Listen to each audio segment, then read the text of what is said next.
Welcome guys again to our YouTube channel. Just but to remind you, we are still in Machakos County in Yatta constituency. This is a 2000 poultry structure that we are doing. You might be wondering where this project started. Make sure that if you are watching this video for the first time, make sure you go to our first video and see the measurements we did this structure.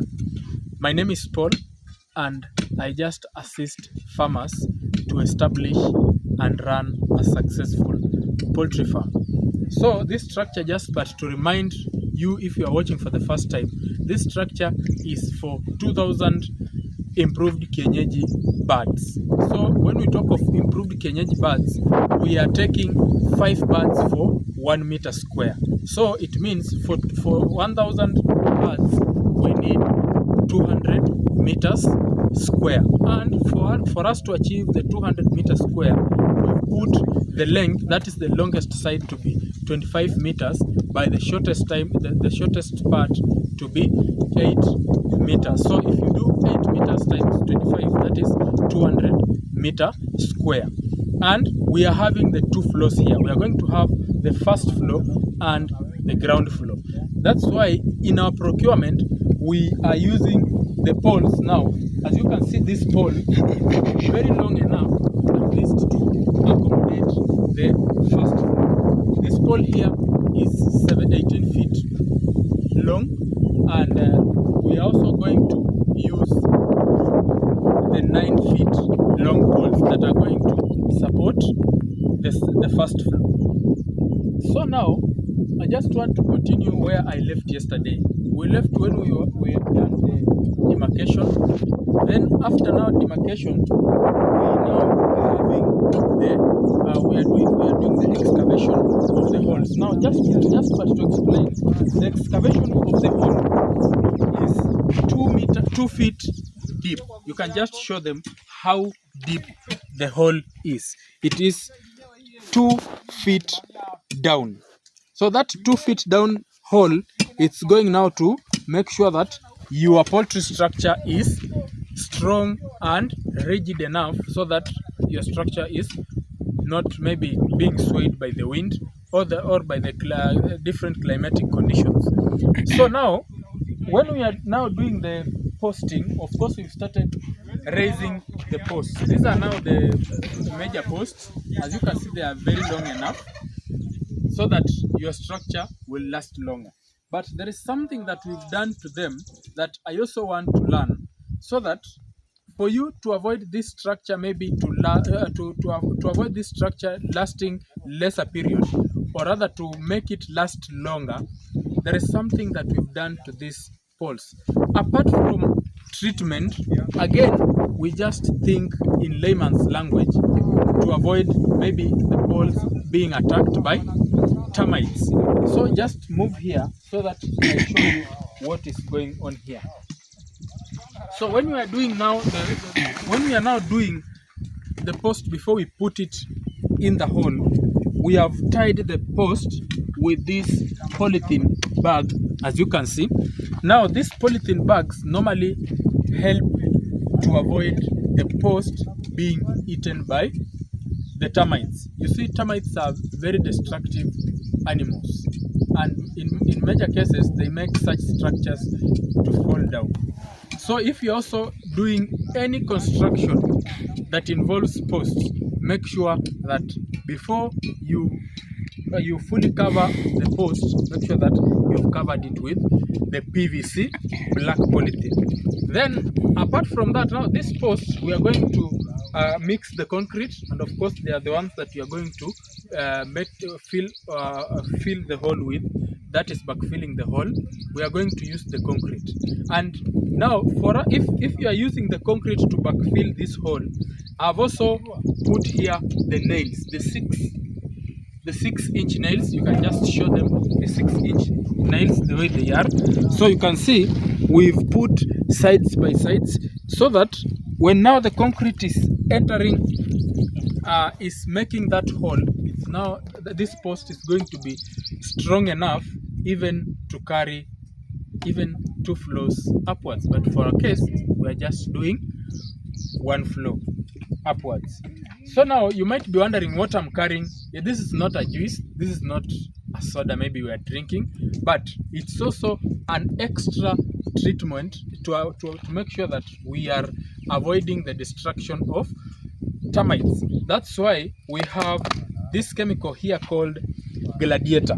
So this Gladiator is a termiticide that is going now to prevent and the attack of termites. And this one here, this termiticide, it is going to help you. This structure is going to last even 30 years, because after we've treated this hole with this termiticide, even after 10 years, if you unpull this post here, still the remains of this chemical is inside. You can feel that smell that this Gladiator is still present in the hole. So that's why I'm telling you, for you to avoid and make sure that this hole, your structure is strong and lasts longer, you make sure that you're also incorporating this Gladiator in your construction. Now there is another thing. We have the 4 lines.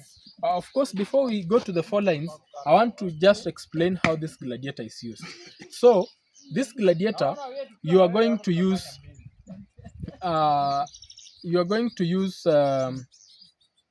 I'm just but confirming how you are going to use. You are going to use at least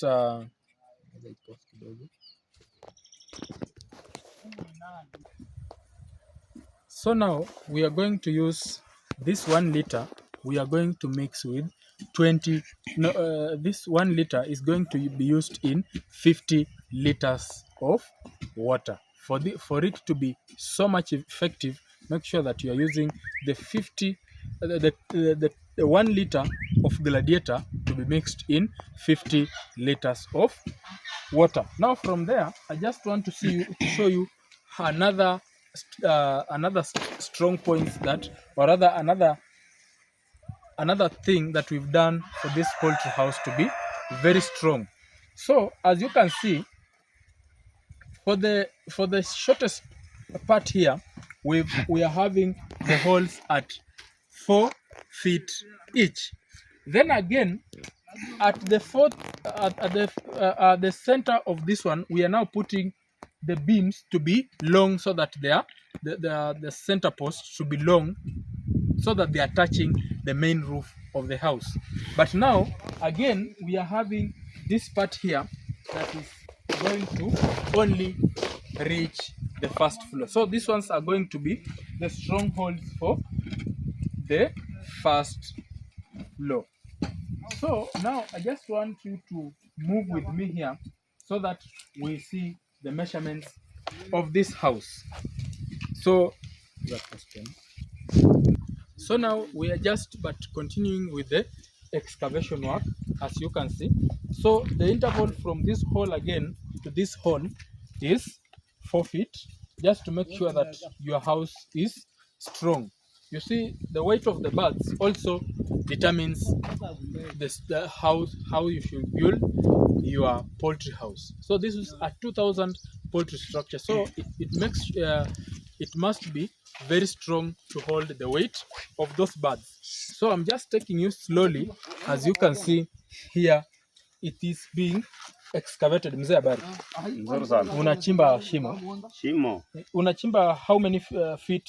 2 feet deep. 2 feet deep. Yes, so sir. This hole must be 2 feet to the ground. So and that 2 feet that we are now putting the pole to the ground, I'm just taking you slowly so that you see the post that we've not yet raised. We are just about to raise it so that you also get it right. So if you are wondering who is going to construct for you a poultry house, call me. I'll be able to help you. Now here, as you can see, here I've put these hooks here to make sure that when I'm putting this pole in the hole, it is very strong when I mix the concrete and raise with it. So then also this polythene here, as I was showing you, the other one I was showing you when it's already in the hole. This one now I'm showing you when it is outside the hole. So our structure is covering the whole of this place here. So you can just show them how lengthy the structure is and how the width of that structure. So guys, when you want to construct a poultry house, you don't know where to start from. Nyando Poultry Bungoma, we are here to make sure that you have a very nice and cost-saving structure. Then if you're also asking yourself where you are going to get the commercial birds, the commercial layers, that is from day old to 1 week, 2 weeks, 3 weeks up to maturity, we are here to make sure that we are supplying you. Then also we are supplying you with incubators to help you hatch your eggs. Again, we are also serving you with poultry cages, and apart from cages, we are also offering the improved kienyeji, that is Saso F1 and Kenbro F1. So guys, continue subscribing to this page so that we will be updating you on each and every step that you are going to take when we are constructing this house, until we are now handing over to the owner of the project. Guys, see me in my next video as I'm going to show you the whole of this.